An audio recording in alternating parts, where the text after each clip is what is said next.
মে মাস মাত্র শুরু হয়েছে, প্রচন্ড গরম, কারণ বৈশাখের মাঝামাঝি চলছে। প্রথম থেকে কিন্তু প্রচন্ড গরম ছিল বৈশাখের।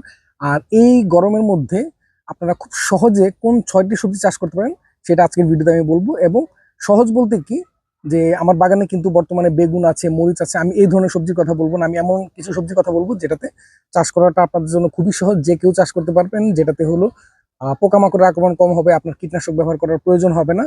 শুধুমাত্র আপনি কষ্ট করে রোপণ করবেন, রোপণ করে একটু হালকা পরিচর্যা করলেই হয়ে যাবে। সেই 6টি সবজির কথা বলবো, তো চলুন জেনে নেওয়া যাক। আপনারা মে মাসে চাইলে কিন্তু অনেক ধরনের সবজি চাষ করতে পারেন। আপনারা বেগুন চাষ করতে পারেন, আপনারা মরিচ চাষ করতে পারেন, আপনারা লাউ চাষ করতে পারেন, মিষ্টি কুমড়া চাষ করতে পারেন, অনেক ধরনের সবজি চাষ করতে পারেন। তবে এইসব সবজি চাষ করতে কিন্তু কিছুটা বেগ পেতে হয়। কারণ হলো কি, এইসব সবজিতে প্রচুর পরিমাণে পোকার আক্রমণ হয়। এই সবজিগুলোকে বর্তমানে মানে এই মে মাসে এই গরমের মধ্যে চাষ করতে গেলে বেশ কিছু পরিচর্যার প্রয়োজন হয়। সেই কারণে আমি এইসব সবজি বাদ দিয়ে সবচেয়ে সহজ 6টি সবজির কথাই বলছি। তো প্রথম যে সবজিটার কথা বলবো সেটা হলো বরবটি। বরবটি এটা হলো সিম জাতীয় একটি সবজি, এবং এটা চাষ করলে শুধুমাত্র যে আমরা ফলনটাই পাবো, মানে এই সবজির ফলটাই বরবটি পাবো তা কিন্তু নয়। পাশাপাশি আমাদের জমির যেই স্বাস্থ্যটা সেটাও কিন্তু পুনরুদ্ধার হবে। কারণটা হলো কি, এই সিম জাতীয় সবজি যেটা করে সে হলো এটাকে বলা হয় নাইট্রোজেন ফিক্সার মাটির। কারণ হলো এই সিম জাতীয় যে ফসলগুলো আছে বা যে গাছগুলো আছে, এরা হলো মাটির নাইট্রোজেনকে পুনরুদ্ধার করে। কিভাবে? ও হইলো ওর শিকড়ের মাধ্যমে বেশ কিছু ব্যাকটেরিয়াকে আশ্রয় দেয়। এই ব্যাকটেরিয়াগুলাই মূলত নাইট্রোজেন থেকে শুরু করে আরো অন্যান্য যে অনুখাদ্য আছে সেগুলোকে পুনরুদ্ধার করে মাটির জন্য। তো এটা নিয়ে আমার বিস্তারিত ভিডিও আছে, আমি এই ভিডিওতে সেটা নিয়ে আমি লম্বা করছি না, আপনারা দেখে নিতে পারেন, আমি ডিসক্রিপশনে দিয়ে দিব।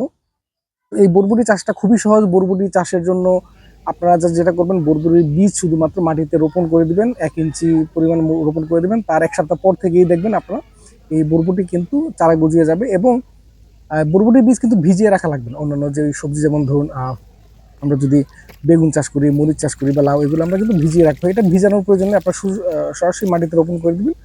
রোপণ করে দিয়ে আপনারা ওয়েট করবেন 1 সপ্তাহ, দেখবেন চারা গজিয়ে যাবে। এবং এটা খুব দ্রুত বর্ধনশীল, খুব দ্রুত বেড়ে যাবে। তো যার কারণে আপনারা এটাকে যদি মাচা দিতে পারেন ভালো, যদি মাচা নাও দিতে পারেন, আমি যেমন পেছনে আমি কিন্তু মাচা দিই না, আমি যেটা করেছি, আমার জমিতে পড়ে থাকা কিছু ডালপালা সেগুলো আমি পুঁতে দিয়েছি, এটার মধ্যেই সে বাইতে থাকবে। সে যতটুকু জায়গা পাবে সে বাইতে থাকবে, বাইতে বাইতে সে কিন্তু ফল দেওয়া শুরু করবে। এবং যখন বরবটি ফল দেয় তখন কিন্তু প্রচুর পরিমাণে ফল দেয়। আর এই সিজনে, বিশেষ করে গরমের মধ্যে, বরবটিটা খুব ভালো হয়। আর যখন বৃষ্টিপাত হবে তখনও কিন্তু বরবটির কোনো ক্ষতি হবে না, উল্টা এই যে পানিটা, মানে বৃষ্টির পানিটা আসবে, এতে কিন্তু গাছগুলো আরো খুব দ্রুত বাড়বে। আর বরবটিতে কিন্তু সাধারণত পোকার আক্রমণ হবে না এই সময়ে। অনেক সময় যেটা হয় কি, বরবটিতে জাপ পোকার আক্রমণ হয়, মানে এটা সিম জাতীয় গাছে হয়। তো দেখা যায় যখনই বৃষ্টি হবে তখনই কিন্তু জাপ পোকাগুলো ধুয়ে চলে যাবে। আর জাপ পোকা দমন খুবই সহজ, যেটা হলো আপনারা জাস্ট সাবান পানি স্প্রে করে কিন্তু জাপ পোকা মেরে ফেলতে পারবেন। তো এই কারণে আমি এই সবজিটাকে প্রথমেই লিস্টে রাখছি। ভিউয়ার্স, লিস্টে যে দ্বিতীয় সবজিটা আমি রাখবো সেটা হলো ঢেঁড়স। এই গরমের মধ্যে ঢেঁড়সটা খুবই ভালো হয়, মানে ঢেঁড়সটা এই হিউমিড যে আবহাওয়াটা এটাই পছন্দ করে। এই সময় যদি আপনারা ঢেঁড়স রোপণ করেন খুব দ্রুত চারা গজাবে। আর ঢেঁড়স আপনারা ভালো জাতের চারা যদি রোপণ করেন সেক্ষেত্রে আপনারা 40-45 দিনের মধ্যে কিন্তু ফলন আসা শুরু করবে। আর ঢেঁড়স কিন্তু প্রচুর পরিমাণে দীর্ঘ সময় ধরে কিন্তু আপনার ফলন দিয়ে যায়। যেমন মে মাসে আপনি রোপণ করেন, আপনি যদি ধরুন জুন মাস থেকে আপনি ফলন পাওয়া শুরু করেন, এটা কিন্তু মোটামুটি আপনার পুরো বর্ষাকাল জুড়ে তো পাবেনই, শীতের আগ পর্যন্ত কিন্তু পেতে থাকবেন। তো শীত আসলে যেটা দেখা যাবে যে শীতকালটা ঢেঁড়স গাছগুলো পছন্দ করে না, তখন আস্তে আস্তে গাছগুলো কিন্তু ভালো থাকবেন। আর ঢেঁড়স গাছটা আমার এই লিস্টে থাকার কারণটা হলো, ঢেঁড়স গাছেও কিন্তু এই পোকামাকড় আক্রমণটা এই সময়ে তেমন একটা হবে না। আপনারা দেখতেই পাবেন যে গাছগুলা কিন্তু কোন ধরনের কীটনাশক ছাড়াই খুব সুন্দরভাবে বেড়ে উঠবে, এবং ফলগুলোও কিন্তু ভালোভাবে হয়ে যাবে। আর ঢেঁড়স আপনারা যদি মোটামুটি একটা ফ্যামিলির জন্য 5 থেকে 6টি গাছ যদি থাকে, সেক্ষেত্রে কিন্তু মোটামুটি তার ঢেঁড়সের চাহিদা পূরণ হয়ে যায়। আপনার যদি 10-15টা গাছ থাকে, আপনারা প্রতি 3 দিন পর পর দেখবেন প্রচুর পরিমাণে ঢেঁড়স পাবেন। আর ঢেঁড়সটা বীজটা কিন্তু ভিজিয়ে রাখতে হবে, আপনারা কয়েক ঘন্টা ভিজিয়ে রাখতে পারেন। ভিজিয়ে রেখে তারপর আপনারা রোপণ করে দেবেন। রোপণ করে দিলে খুব দ্রুতই 1 সপ্তাহের মধ্যেই চারাগুলা গজিয়ে যাবে। গজিয়ে যাওয়ার পর জাস্ট আপনারা খেয়াল রাখবেন, যদি খুব মানে এমন হয় যে বৃষ্টিপাত হচ্ছে না, খুব শুকনার সিজন, সেক্ষেত্রে আপনারা খেয়াল রাখবেন যাতে মাটিটা একদম শুকিয়ে না যায়, সেক্ষেত্রে চারাটা বড় হতে দেরি করবে। আর হলো ঢেঁড়স চাষে আপনারা জমিটা প্রস্তুত করে নেবেন হলো সুষম সার দিতে হবে, যেটা হলো আপনারা যদি জৈব সার ব্যবহার করেন, আপনারা জৈব সার সাথে হলো হাড়ের গুঁড়া আপনারা মিক্স করতে পারেন, আপনারা ডিমের খোসা মিক্স করতে পারেন। তারপর আপনারা বিভিন্ন ধরনের যেহেতু কম্পোস্ট বললাম, কম্পোস্ট সার যদি ব্যবহার করেন সেই ক্ষেত্রে এটাতে কিন্তু একটা সুষম খাদ্য। পাশাপাশি আপনারা যদি এটা ব্যবহার করতে না চান সেক্ষেত্রে আমি বলবো যে রাসায়নিক সার আপনারা ব্যবহার করতে পারেন। আমি রেশিওটা আমি দিয়ে দিচ্ছি স্ক্রিনে, আপনারা দেখে নেবেন, সেভাবে আপনারা ব্যবহার করবেন। আর ঢেঁড়স গাছের চারাটা মানে গাছটা শিকড় কিন্তু বেশ গভীরেই যায়, যার কারণে মাটিটাকে একটু ভালোভাবে যদি আপনারা চষে নেন, মানে ভালোভাবে মাটিটা তৈরি করে নেন, সেক্ষেত্রে আপনারা ফলনটা ভালো পাবেন এবং আপনাদের কষ্টটা কমে যাবে, মানে পরবর্তীতে এর প্রতি যে যত্নটা সেটা কম করা লাগবে। ভিউয়ার্স, এই গরমে আপনারা আরেকটা সবজি খুব ভালো চাষ করতে পারেন এই সময়, সেটা হলো ধুন্দল। ধুন্দলটা এই গরমের মধ্যে খুবই ভালো মানে বেড়ে ওঠে এবং আপনারা জাস্ট রোপণ করার পর অল্প দিনেই দেখবেন চারা গজিয়ে গেছে এবং চারাটা এত দ্রুত বেড়ে যায়, মানে এটা দেখা যায় কি দিনে দিনে বড় হয়ে যাচ্ছে। আর ধুন্দল থেকে কিন্তু খুব দ্রুত ফসল পাওয়া যায়, ফল পাওয়া যায় এবং ধুন্দলেও কিন্তু এই সময়ে পোকার আক্রমণটা হয় না, সাধারণত হয় না। আমি এই সময়ে মানে আমি গত বছর বা আগেও রোপণ করে দেখেছি, এই সময়ে যেটা হয় কি যে খুব মানে আমি পাইনি পোকার আক্রমণ, খুব রেয়ারলি হয়। আর ধুন্দলটা এমন, ধুন্দলটার জন্য আপনার মাচা তৈরি করে নিতে হবে, মাদা তৈরি করে সেখানে আপনারা রোপণ করে দিতে পারেন। আর মাচা দিলে খুব দ্রুত ওরা হলো মাচার চারপাশে বেয়ে উঠবে।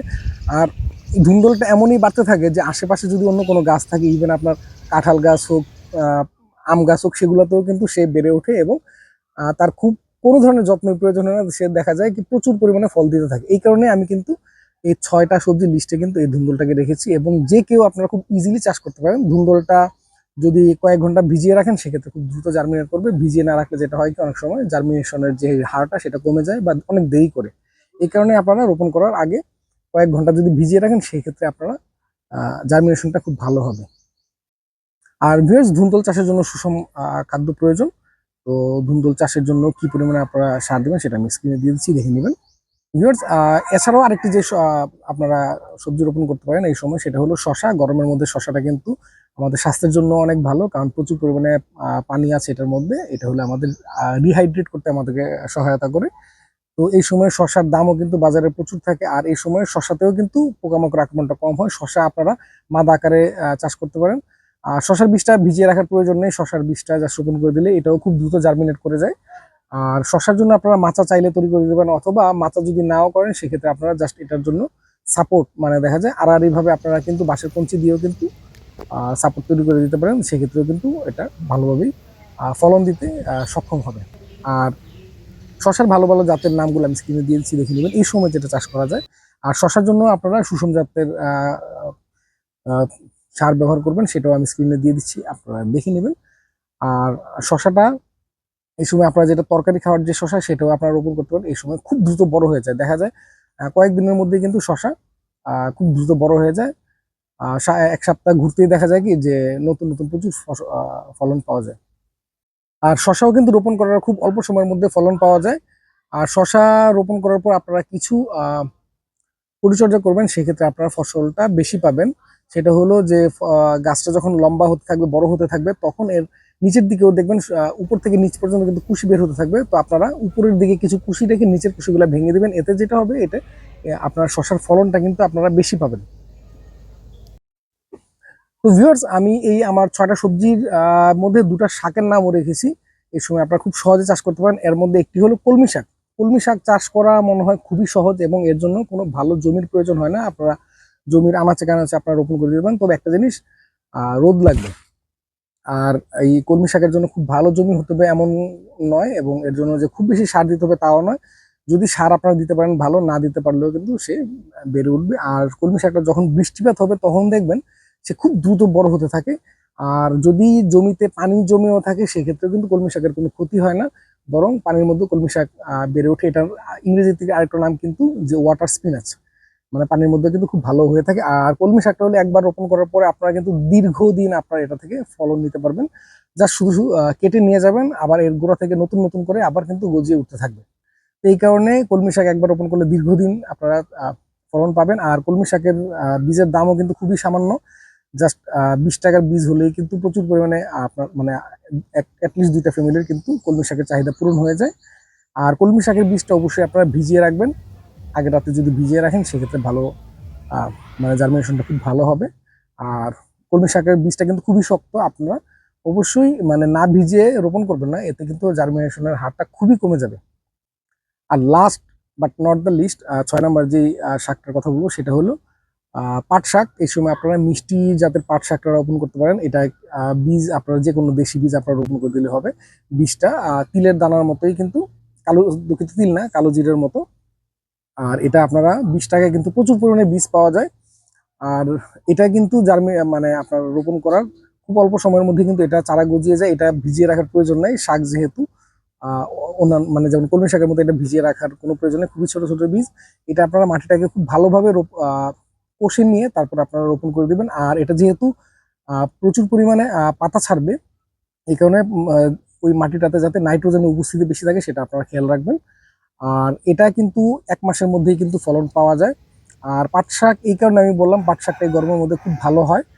আর পাট শাকটা কিন্তু এমন নয় যে ডাঁটার মতো আপনারা তুলে তুলে খেয়ে নেবেন বা লাল শাকের মতো। এটা কিন্তু যখন বড় হবে তখন আপনারা যদি এর উপর থেকে ডাঁটা কেটে নিয়ে যান, সেক্ষেত্রে কিন্তু আবার নতুন করে শুধু এটার গাছ থেকে কিন্তু প্রচুর পরিমাণে ডাঁটা ছড়াতে থাকবে। মানে একবার পাট শাক রোপণ করে কিন্তু আপনি যদি 20 টাকা রোপণ করেন, আপনি অ্যাটলিস্ট 20 টাইমস বেশি আপনি এটা রিটার্ন পাবেন। আর পাট শাকেও কিন্তু খুব বেশি যত্নের প্রয়োজন হয় না, একবার আপনার মাটিটাকে ভালোভাবে আহ কষে নিয়ে তারপর যদি রোপণ করে দেন, এরপর আর তেমন কোনো পরিচর্যার প্রয়োজন হয় না। শুধুমাত্র একটা জিনিস খেয়াল রাখবেন, যদি রোপণ করার পরবর্তীতে দেখতেছেন যে অনেকদিন ধরে বৃষ্টি হচ্ছে না, মাটিটা যদি একদম শুকিয়ে যায়, সেক্ষেত্রে অবশ্যই আপনারা পানি দিবেন। আর না হয় যেটা হবে কি, যে গাছটার যে গ্রোথটা সেটা একটু কমে যাবে। আর পাট শাকের ব্যাপারে আবারও বলছি, আপনারা পাট শাকটা কিন্তু আপনার একবার যখন বড় হবে তখন কিন্তু একবার তুলে নিয়ে যাওয়ার প্রয়োজন নেই। আপনারা জাস্ট মাঝ বরাবর কেটে নিয়ে যাবেন। নিয়ে গেলে সেই গাছটা দিয়ে কিন্তু আবার নতুন নতুন ডালপালা ছড়াতে থাকবে, এবং এইভাবেই কিন্তু আপনারা কয়েক মাস ব্যাপী পাট শাক পেতে থাকবেন। তো ভিউয়ার্স, এই হলো সবচেয়ে সহজে চাষ করা যায় 6টি সবজির নাম আপনারা জানলেন, এবং কিভাবে চাষ করবে সেটা সম্পর্কে সামান্য কিছু জানলেন। তো আশা করি আপনারা ইজিলি এটা করতে পারবেন, কারণ এটা খুব কঠিন কিছু নয়, যে কেউ চাষ করতে পারে। আর একটা জিনিস বলে রাখি, সেটা হলো এই 6টা সবজির জন্য কিন্তু রোদ আবশ্যক। ছায়াযুক্ত স্থানে কিন্তু এটা ভালো হবে না। এই কারণে আপনারা যেখানে রোপণ করেন না কেন, যাতে রোদের উপস্থিতি থাকে সেটা খেয়াল রাখবেন। আমার চ্যানেলে আরো কিন্তু অনেক ধরনের ভিডিও আছে, আপনারা চাইলে দেখে নেবেন। আর পরবর্তী ভিডিওগুলো পেতে আমার চ্যানেল সাবস্ক্রাইব করে রাখবেন, বেল বাটনটা ক্লিক করে রাখবেন। আর ভিডিও ভালো লাগলে অবশ্যই লাইক করবেন। তো সবাই ভালো থাকবেন, ধন্যবাদ।